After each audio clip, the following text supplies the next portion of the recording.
So life insurance is on humans, and non-life insurance normally like what I said, burglary, fire, and all other insurance. Okay, we will discuss all those things in depth. Okay, come to the next thing. Important provisions of the Insurance Act 1938. For 1 mark purpose, we have to go through a little bit on this Insurance Act 1938 also. Okay, Insurance Act 1938 and rules, so and so thing is given. Under the Insurance Act 1938, there are some provisions we have to go through. Okay, that is under that first provision is forms for final accounts. What is the thing given? Every insurance owner after the date of commencement of the Insurance Amendment Act in respect of insurance business transacted by him and in respect of his shareholders' funds shall at the expiration of each financial prepare with reference to that year balance sheet, P&L, separate accounts of receipts and payments, revenue account in accordance with the regulation as may be prescribed. What they are trying to say, every year they have to prepare the final accounts, P&L, balance sheet, revenue account, all those things they have to prepare. That is the rule. Okay. Second point, audit. So every company, insurance company has to conduct the audit as per the Companies Act 2013. That is the second point. Okay. Then what is the third one? Register of policies. What is the register of policies? Register of policy is nothing but insurance policy is taken by policy holder. No, all the details should be recorded in the register of policy. Okay, related to insurance, all the details like a policy date of policy, date of maturity, premium amount, details of the policy holder, name, address, personal details, all other things should be recorded in the policy. Okay. Register of claims. Register of claims in the sense, claims means what? When claim will happen actually. What is the purpose of insurance? To compensate the loss. Okay. To compensate the loss, insurance is taken. Say for example, there is a loss, there is an unfortunate event occurred. So I have to claim, I am a policy holder, I have to claim my loss. For example, bike insurance. My bike got bike got missed. Okay, somebody has stole my bike, so I have to claim my bike insurance now. So that is, I have to launch a complaint, I have to launch a claim to my insurance company. Then all those claims information is recorded in the register of claim.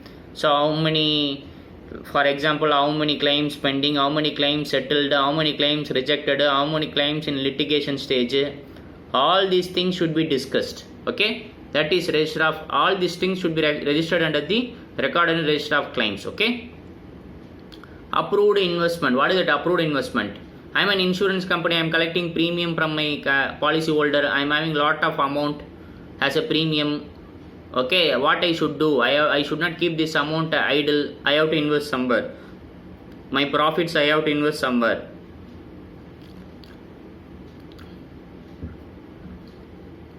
What is the next one?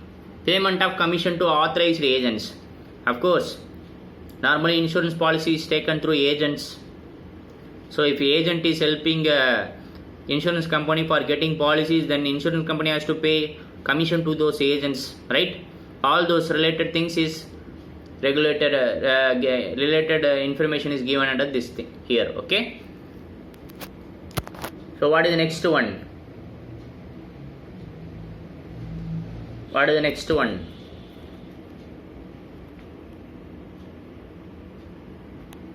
Books required to be maintained. What are the accounts? What are the register? What are the records I have to maintain? As an insurance company, what are the things I have to maintain? First one is register of policy. Just now I discussed. In register of policy, name of the policyholder, date, when it is effected, record of any assignment of the policy. Then what about register of claims? If anybody is made a claim, how many claims is rejected, how many claims is pending, how many claims is settled, date of claim. Like this, you can think on your own and you can write down. What is the next item? What is the next item? Register of agents, licensed insurance agent. You can think your own, you can write your own points. What is agent? Agent is like an intermediary. So I have to keep some record. Name of the agent, address, license number of the agent, premium paid to agents. Okay, how much TDS deducted on the insurance commission amount, all those details should be recorded here. See here, proposal register, new premium cash book, renewal premium cash book, all these things. These are the additional books actually. Come to the next page. Accounts of life insurance business. So accounts of life insurance business, LIC, that is LIC, Life Insurance Corporation, is established in 1956. What is the purpose of LIC? So the main purpose is, first one is what? To ensure absolute security to the policyholder in the matter of life insurance protection. So LIC purpose, why they started LIC, Life Insurance Corporation, in 1956 it is started. Purpose is to give security to the policyholders, then to spread insurance much more widely and in particularly to the rural areas. So if due to after LIC introduction, lot of people started taking policies. So in such a case the insurance is spread, that means risk is covered widely, risk is covered widely, risk is mitigated widely. So these are the thing. Just for theory purpose or 1 mark purpose, just I am going through all these points. Okay, what is the next one? Section 30. What is that section 30? Section 30 is basically what they are trying to say is LIC is having exclusively privilege of carrying on life insurance business in India. Okay, during those years it is mostly monopoly. Actually now only private players are there are more private players in insurance industry. Okay, during the introduction 1956, I assume that it is fully monopoly, meaning only one company, that is Life Insurance Corporation. Okay, then what is the next one? What is the next one? Important points or something. You should not ignore any numbers or chairman, number of people in board, all those related things you have to study for 1 mark purpose. What are the things? So just come. Yeah, section 20, go through. Before section 20 you have something as per section 4. As per section 4, the corporation consists of not more than 15 members appointed by the central government, or one of them nominated will act as a chairman. So 15 members will be there appointed by the central government, and one person will be acted as a chairman. And also section 20, the corporation may appoint one or more person to be managing director or directors of the corporation. They can appoint a MD also, that's what they are trying to say. Then what? Corporation has its own funds and all the receipts are credited to such fund and all payments are made therefrom. They have to keep some separate fund. That's an accounts related point. What is the next one? The accounts of the corporation shall be audited by auditors duly qualified to act as auditors of the companies. They have to, LIC books of accounts should be audited. That's what they are trying to say. Section 26. There must be an actual valuation at least once in every year, and the corporation must submit the report to the central government.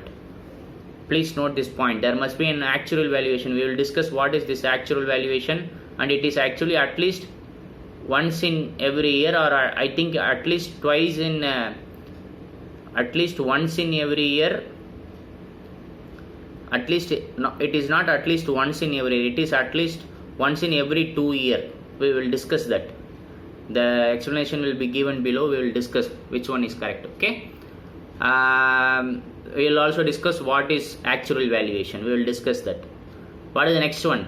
Section 27. At the end of each financial year, the corporation is required to prepare a submit report to central government. So every year they have to prepare financial report. Financial year, every year they have to prepare some report and they have to give it to the central government. That's what they are trying to say. Section 28, little bit important point. Section 28 is important point. 95% or a higher percentage approved by central government from actual evaluation made under Section 26 shall be allocated or reserved by the policyholder or corporation, remaining either paid to the central government or utilized for such purpose and in such manner as the government may determine. What they are trying to say is, so 95% of the profit should not be paid to the shareholder. Shareholder means what? Who? Owner is the shareholder normally, but 95% of the profit or allocation should not be paid to shareholder. Here it should be paid to policy holders, or it should be allocated in the name of policy holders. It should be allocated for the purpose of policy holders, not for the purpose of owners. 95% of that revenue, that excess revenue or profit, whatever it is, should be allocated in the name of policy holders. Got it or not? That is specialty of this insurance business. Okay, we will understand what is that 95%, how it is calculated, from where it is calculated. Okay, what is the purpose, why it is transferred to policy holders?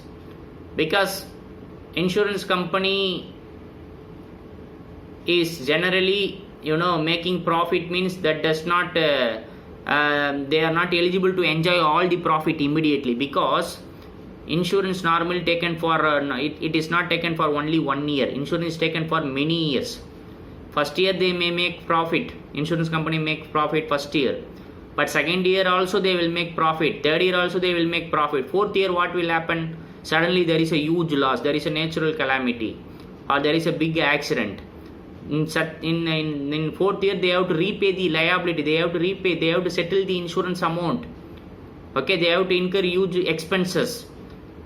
From where they will pay amount? From where they will pay the amount suddenly? So that's why 95% of his amount, 95% of the profit or revenue, excess revenue amount should be transferred to reserve policy holders account for the purpose of future liabilities, for the purpose of future settlement. They have to allocate some, that 95% should be transferred to policy holders. Balance 5% only available to owners, shareholders, that is. Okay, that is why 95% is allocated to policy holders. Reason, in future anything might happen, anytime there will be huge liability for the insurance company. Okay, and also the policy is not matured, the policy is not closed, policy is in live. Present year you made a profit, but policy is for 10 years. After 10 years I have to repay something. After 10 years, within this 10 years anything might happen, I have to settle. In such case, without money I can't settle, so I cannot enjoy all the profit as a dividend. I have to allocate in my reserve, separate reserve that is created for the purpose of policy holder. Okay, that is why 95%. What is the next one? All other points, general points.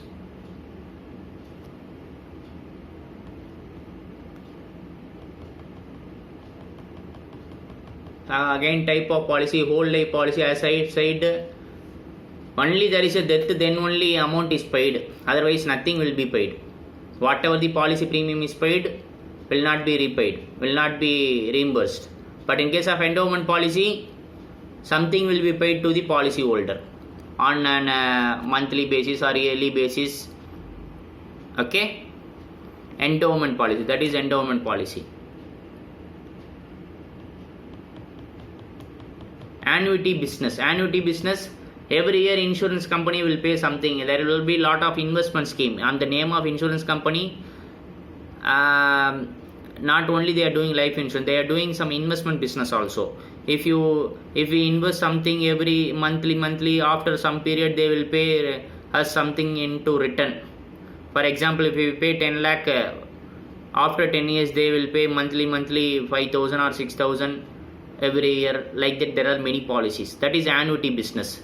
It is not basically insurance business, it is annuity business. Insurance is also a part of this annuity business. They will give us a combo package that is covered, that includes life insurance, annuity and everything. Okay, What is the next one? Surrender value. So surrender value. What is the surrender value? What is this surrender value?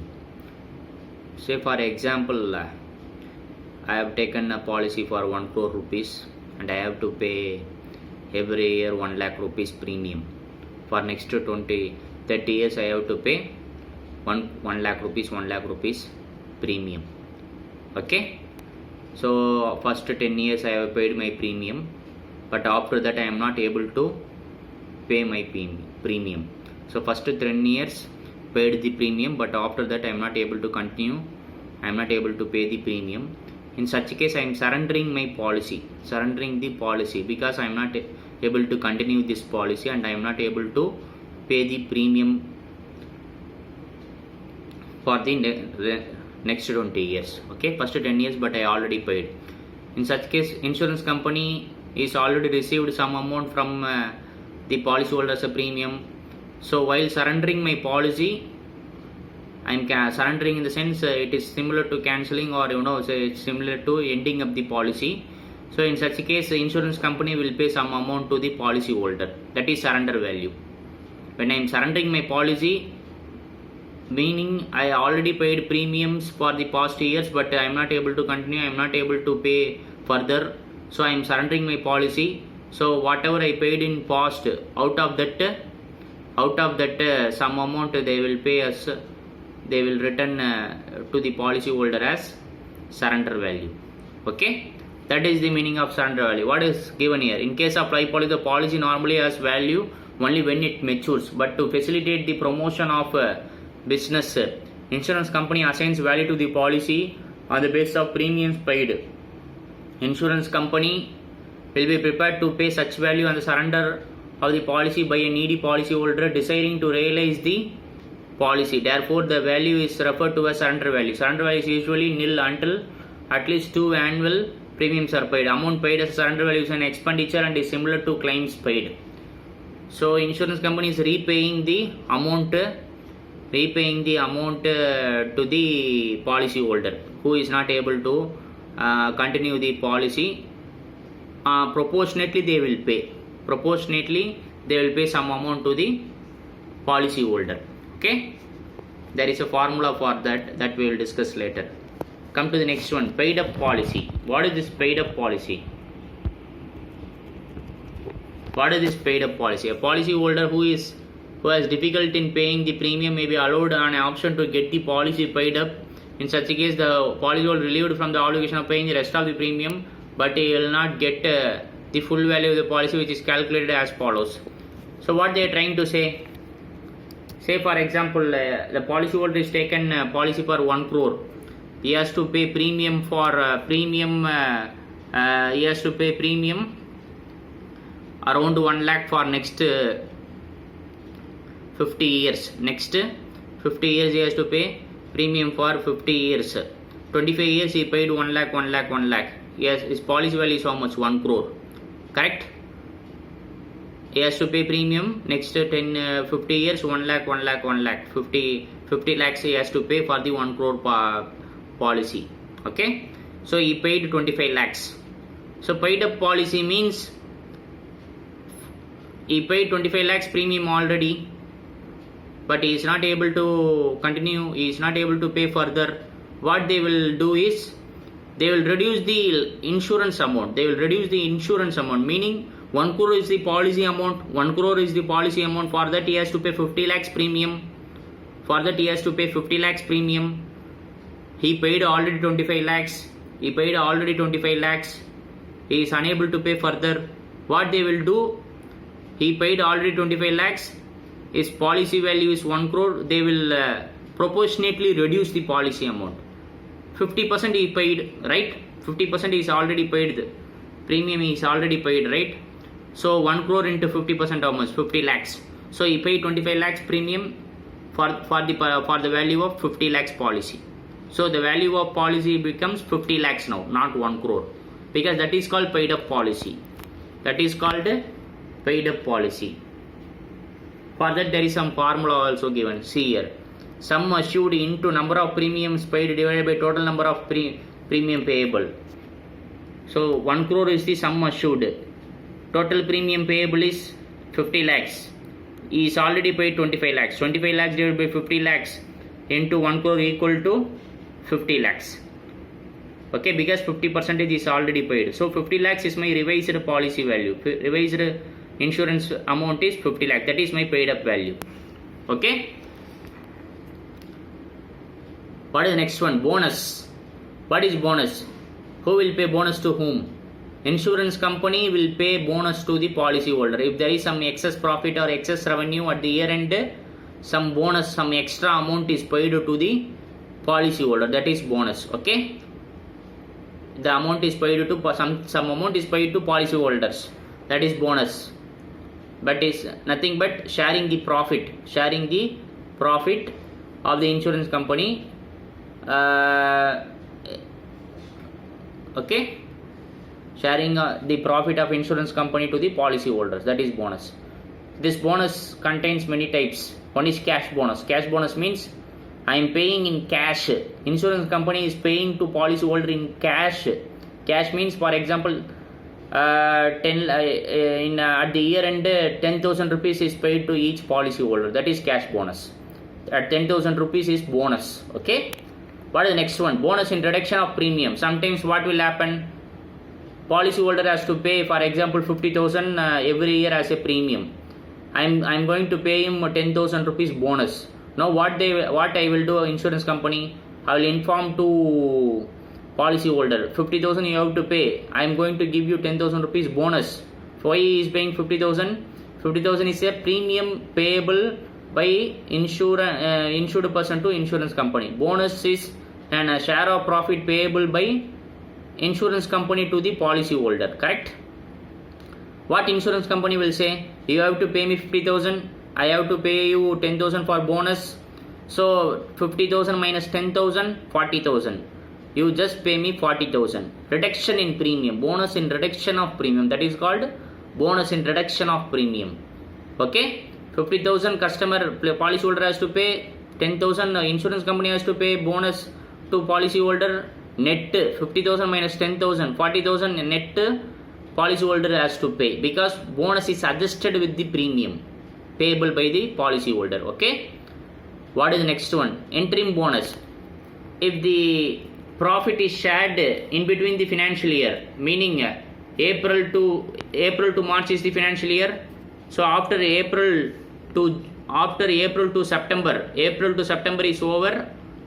Interim, in between the financial year, I am paying some profit I am sharing profit as a bonus to my policy holder. That is interim bonus. Within the financial year, if I pay something, then that is interim bonus. What it is mentioned here? It is a bonus declared between dates of two valuation balance sheet. We will understand what is that valuation balance sheet and everything. We will understand. Normally, between the financial years, if it is paid, then it is interim bonus. Okay. Bonus in reduction of premium. Just now I discussed what is bonus in reduction of premium.